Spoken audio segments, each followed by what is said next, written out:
Welcome to Module 4, Governance, Risk and System Integrity. As you continue work-based learning, you have likely seen the technical side of IT, coding, networking, and support. But today we look at the professional side. How do we keep the system running reliably? And how do we ensure the organization is compliant with the law? And how do we lead technical teams? This is the practitioner's guide to ensuring that IT isn't just a department but a reliable pillar of a business. System reliability. In your current workplace, reliability is everything. If the system is down, for example, the business stops. We measure this using three key metrics. Uptime, often referred to as the nines of the availability. MTBF, which is mean time between failure, or how long the system typically runs before the failure, and MTTR, which measures how fast your team can fix the things. So as a WBL student, pay attention to the human cost. When a system fails in your industry, who suffers?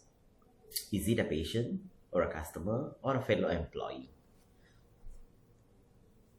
A case study on Southwest Airlines. Look at the Southwest Airlines meltdown of 2022. The planes were fine, but the internal scheduling system was outdated. This is a classic case of technical debt. In your placement, identify the old system that everyone is afraid to touch. If those systems lack automated failover, they are a ticking time bomb for the organization's reliability. Okay. Next is the ICT governance and management. You will often hear the terms governance and management. Think of a governance as the what,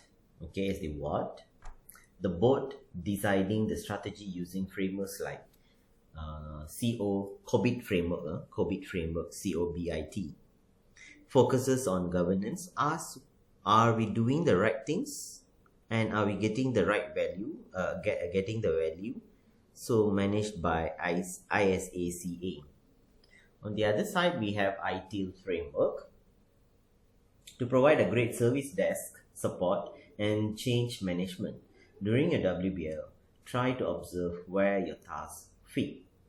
Are you executing a management process, or are you following a governance policy?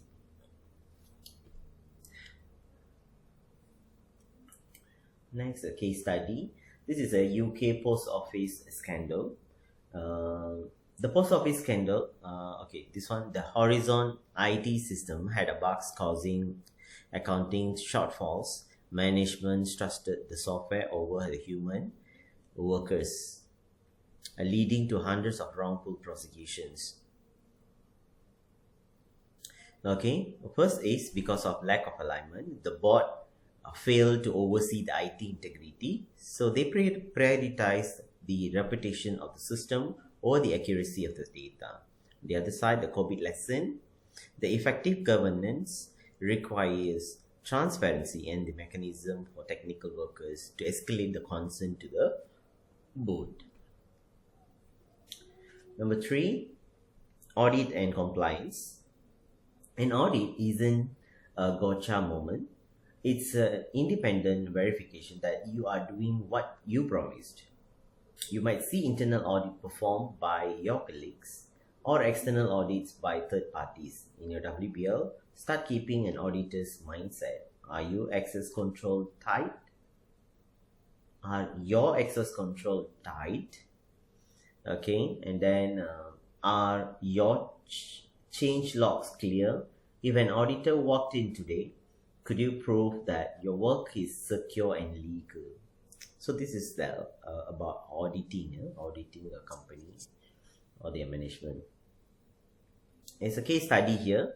Audit trust audit for Trust ISO 27001 certification. Imagine a small IT startup handling patient data for a hospital. So the hospital refuses to sign the contract unless the startup passes on an ISO 27001 audit. The audit doesn't just check the code, it checks the physical security, employee background checks, and how the company handles a fired employee's account. So this is about the trust. Next, number 4, management in tech. Managing a technical team is just it's different from managing any other group. Okay, so it's required technical empathy. The best managers in IT aren't necessarily the best coders.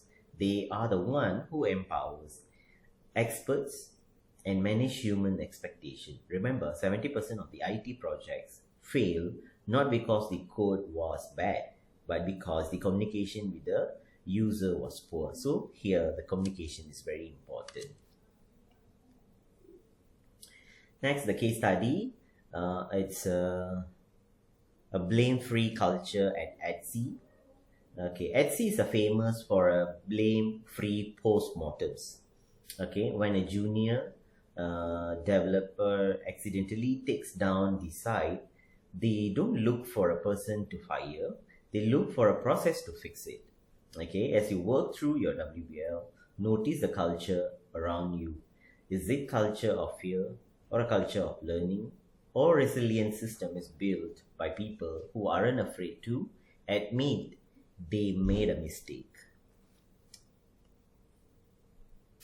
Okay, so a simple scenario. You are the IT lead, a server failure, and you discover the automated backup has been failing for 3 months unnoticed. The CEO is demanding a recovery time immediately. So what is the most professional response? A, hide the fact that the backup failed and try to manually recover the data. B, transparent about the failure, initiate recovery and fix the monitoring governance. That's quite obvious. The answer is B, because we need to admit the failure, propose a recovery plan, and initiate the governance review to ensure this never happens again. So as a recap, okay, so summary, measure your reliability, align your IT goals with the business through governance, use audits to build trust, and lead with empathy. As you head back to your work placement, remember that keeping a system running is a technical task, but keeping an organization's integrity intact is a professional duty. Thank you for listening.